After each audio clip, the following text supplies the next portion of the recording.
Assalamualaikum warahmatullahi wabarakatuh. Perkenalkan, nama saya Bintang Fatwa dari kelas 10 nomor absen 5. Di sini saya akan mempresentasikan siklus hidrologi atau daur air. Siklus hidrologi atau daur air adalah suatu siklus atau sirkulasi air dari bumi ke atmosfer dan kembali lagi ke bumi yang berlangsung secara terus-menerus.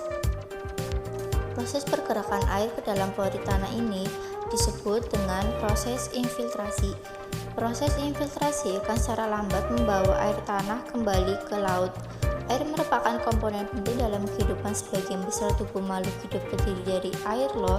Contohnya, tubuh manusia yang 70%-nya itu merupakan air. Oleh karena itu, kita sering sekali minum air. Selain itu, air juga digunakan untuk membersihkan tubuh, mencuci pakaian, dan memasak. Air tidak selalu berbentuk cairan ketika didinginkan.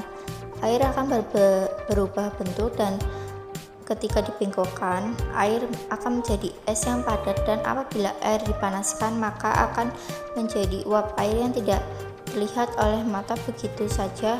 Begitu pula di alam, air dapat berbentuk cairan seperti yang terdapat di bawah tanah dan mengalir di sungai, ataupun bentuk padat seperti yang terdapat pada salju dan es di kutub utara, maupun bentuk uap air saat terkena sinar matahari yang panas.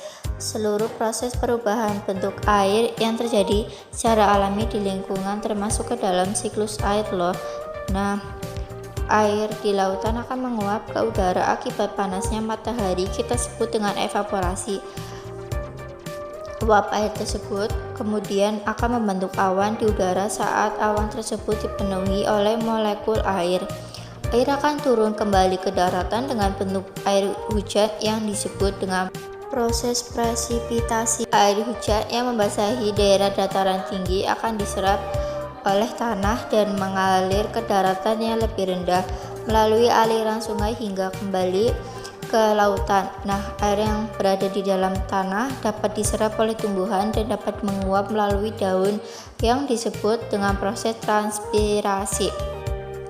Ketika kita menggunakan air untuk kegiatan sehari-hari, air tidak pernah habis ataupun hilang. Air akan memasuki proses siklus air berbentuk